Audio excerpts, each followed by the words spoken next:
नमस्कार दोस्तों, आपका अपने चैनल मनोज गुप्ता एकेडमी में आपका स्वागत है। दोस्तों, आज हम कक्षा 8वीं के सामान्य विज्ञान में पाठ 5 परमाणु का अंतर्भाग इस पाठ का स्वाध्याय अर्थात प्रश्नोत्तर करने वाले हैं। दोस्तों, अभी तक आप लोगों ने इस चैनल को सब्सक्राइब नहीं किया तो please subscribe our channel, like कीजिए और अपने फ्रेंड्स के साथ शेयर कीजिए।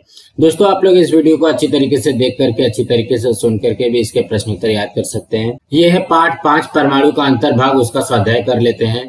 पहले प्रश्न में क्या दिया गया, निम्नलिखित प्रश्नों के उत्तर लिखो। उसमें से पहला प्रश्न है, थॉमसन और रुदरफोर्ड के परमाणु प्रतिकृति में क्या अंतर है। इसके उत्तर में आएगा थॉमसन की परमाणु प्रतिकृति और रुदरफोर्ड की परमाणु प्रतिकृति। थॉमसन में पहला क्या आएगा, थॉमसन की परमाणु प्रतिकृति के अनुसार इलेक्ट्रॉन धनात्मक आवेश वाले किसी जेल में अंतर स्थापित होते हैं। और रुदरफोर्ड में पहला आएगा, रुदरफोर्ड की परमाणु प्रतिकृति के अनुसार ऋण आवेशित इलेक्ट्रॉन नाभिक के चारों ओर विभिन्न कक्षाओं में परिभ्रमण करते हैं। थॉमसन में दूसरा, परमाणु धनात्मक आवेश का एक गोला है और रुदरफोर्ड में दूसरा, परमाणु के नाभिक में धनात्मक आवेश होता है। अब अगला करते हैं। दूसरे में क्या दिया गया है, तत्वों की संयोजकता किसे कहते हैं। संयोजकता इलेक्ट्रॉन संख्या और संयोजकता में क्या संबंध है, लिखो। इसके उत्तर में आएगा संयोजकता किसी तत्व की अन्य तत्वों से संयोग करने की क्षमता को संयोजकता कहते हैं। और संयोजकता इलेक्ट्रॉन में क्या आएगा, किसी तत्व के परमाणु की बाह्यतम कक्षा के इलेक्ट्रॉनों को संयोजकता इलेक्ट्रॉन कहते हैं। हीलियम और नियोन दोनों गैसीय अवस्था वाले तत्व अन्य किसी भी परमाणु से संयोग नहीं करते। ये तत्व रासायनिक दृष्टि से निष्क्रिय होते हैं, अर्थात उनकी संयोजकता शून्य है। बाह्यतम कवच में द्वि की स्थिति होती है। नियोन की संयोजकता कवच पूर्ण रूप से भरी होती है, अर्थात संयोजकता कवच में इलेक्ट्रॉन अष्टक होता है। इसी प्रकार से आर्गन की बाह्यतम कवच में 8 इलेक्ट्रॉन होते हैं, अर्थात संयोजकता कवच में इलेक्ट्रॉन अष्टक होता है। इससे सुनिश्चित होता है कि संयोजकता शून्य होती है जब इलेक्ट्रॉन अष्टक पूर्ण होता है। निष्क्रिय गैसों के अलावा अन्य सभी तत्वों के परमाणुओं में अन्य परमाणुओं के साथ संयोग करने की प्रवृत्ति होती है, अर्थात उनकी संयोजकता शून्य नहीं होती। हाइड्रोजन के संयोग से बनने वाले अणुओं के सूत्रों से, उदाहरण H2 हाइड्रोजन, HCl हाइड्रोक्लोरिक अम्ल, हाइड्रोजन की संयोजकता 1 है। हाइड्रोजन के इलेक्ट्रॉनिक संरूपण से यह दिखाई देता है कि हाइड्रोजन में एक इलेक्ट्रॉन के कवच में है, अर्थात हाइड्रोजन में पूर्ण द्वि स्थिति की अपेक्षा एक इलेक्ट्रॉन कम है। इसका अर्थ है कि संयोजकता इलेक्ट्रॉन संख्या और संयोजकता में संबंध है। अब अगला करते हैं। तीसरे में क्या दिया गया, परमाणु द्रव्यमानांक किसे कहते हैं। कार्बन का परमाणु क्रमांक 6 और परमाणु द्रव्यमानांक 12 है, ये कैसे स्पष्ट करोगे। इसके उत्तर में आएगा, किसी तत्व के परमाणु के नाभिक में स्थित प्रोटॉनों तथा इलेक्ट्रॉनों की संख्या के योगफल को उस तत्व का परमाणु द्रव्यमानांक कहते हैं। परमाणु क्रमांक अर्थात कार्बन के प्रोटॉन की संख्या 6 तथा द्रव्यमानांक कार्बन के प्रोटॉनों तथा न्यूट्रॉनों की संख्या का योगफल अर्थात 6 प्रोटॉन प्लस 6 न्यूट्रॉन बराबर 12। अतः कार्बन का परमाणु क्रमांक 6 तथा द्रव्यमानांक 12 है। अब अगला करते हैं। चौथे में क्या दिया गया है, उप परमाणुविक कण किसे कहते हैं। विद्युत आवेश, द्रव्यमान और स्थान संदर्भ में 3 उप परमाणुविक कणों की जानकारी संक्षेप में लिखो। इसके उत्तर में आएगा, कोई कण जो किसी परमाणु का घटक हो और परमाणु से छोटा हो उसे उप परमाणुविक कण कहते हैं। नाभिक और नाभिक का बाहरी भाग, इनसे मिलकर परमाणु बनता है। इनमें 3 प्रकार के उप परमाणुविक कणों का समावेश होता है। केंद्रक में 2 प्रकार के उप परमाणुविक कण होते हैं, एकत्रित रूप से उन्हें न्यूक्लियॉन कहते हैं। प्रोटॉन और न्यूट्रॉन ये न्यूक्लियॉन अथवा उप परमाणुविक कण के 2 प्रकार हैं। इलेक्ट्रॉन्स उप परमाणुविक कण हैं जो कि नाभिक के बाहरी भाग में होते हैं। इसमें से पहला है प्रोटॉन P। प्रोटॉन यह परमाणु के नाभिक में स्थित धन आवेशित उप परमाणुविक कण है। नाभिक पर धन आवेश यह उसमें स्थित प्रोटॉनों के कारण होता है। प्रोटॉन को P अक्षर से दर्शाते हैं। प्रत्येक प्रोटॉन पर स्थित आवेश +1e होता है। 1e बराबर 1.6 × 10⁻⁻19 कूलाम। एक प्रोटॉन का द्रव्यमान लगभग 1 U को क्या कहा जाता है, यूनिफाइड मास होता है। 1 डाल्टन अर्थात 1 U बराबर 1.66 × 10⁻23 ग्राम। हाइड्रोजन के एक परमाणु का द्रव्यमान भी लगभग 1 यूनिफाइड मास होता है। दूसरा न्यूट्रॉन N। न्यूट्रॉन या विद्युत आवेश की दृष्टि से उदासीन उप परमाणुविक कण है, उसे N इस संकेत से दर्शाते हैं। नाभिक में स्थित न्यूट्रॉन संख्या के लिए N अक्षर उपयोग में लाते हैं।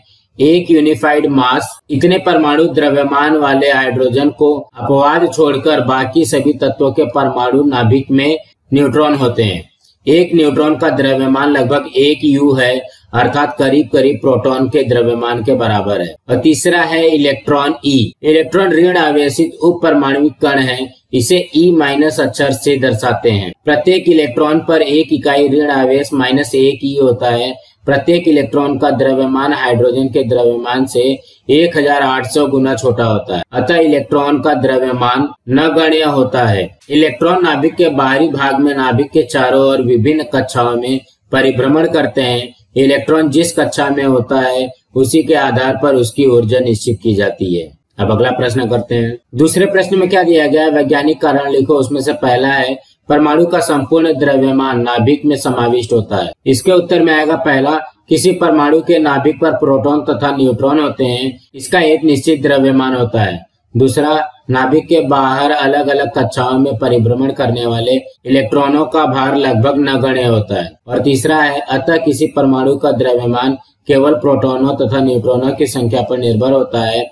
ये कण परमाणु की नाभिक पर होते हैं, इसलिए परमाणु का संपूर्ण भार उसके नाभिक पर केंद्रित होता है।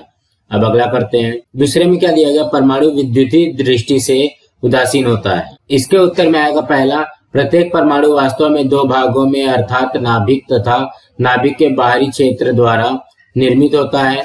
दूसरा, नाभिक पर प्रोटॉनों की उपस्थिति के कारण वह धनावेशित होता है। तीसरा, परमाणु के नाभिक का बाहरी क्षेत्र जहाँ कक्षाएं होती हैं उनमें ऋणात्मक आवेश वाले इलेक्ट्रॉन परिभ्रमण करते रहते हैं। और चौथा है, किसी भी परमाणु के प्रोटॉनों तथा इलेक्ट्रॉनों की संख्या सदा समान होती है। फलतः धनात्मक तथा ऋणात्मक आवेश के परिणाम समान होने के कारण वे एक दूसरे को निष्प्रभावित कर देते हैं, इसीलिए परमाणु विद्युतीय दृष्टि से उदासीन होते हैं। अब अगला करते हैं। तीसरे में क्या दिया गया, परमाणु द्रव्यमानांक पूर्णांक में होता है। इसके उत्तर में आएगा पहला, किसी तत्व के परमाणु के नाभिक के प्रोटॉनों तथा न्यूट्रॉनों की कुल संख्या को उस तत्व का परमाणु द्रव्यमानांक A कहते हैं। दूसरा, प्रोटॉन तथा न्यूट्रॉन की संख्या पूर्णांक होती है, इसलिए परमाणु द्रव्यमानांक भी पूर्णांक में होता है। अब अगला करते हैं। चौथे में क्या दिया गया, परिभ्रमण करने वाले आवेशित इलेक्ट्रॉन होते हुए भी सामान्यतः परमाणु स्थायी होते हैं। इसके उत्तर में आएगा पहला, परमाणु का संपूर्ण द्रव्यमान उसके नाभिक पर केंद्रित होता है और धन आवेशित नाभिक परमाणु के केंद्र पर होता है। दूसरा, ऋण आवेशित इलेक्ट्रॉन नाभिक के चारों ओर परिभ्रमण करते हैं।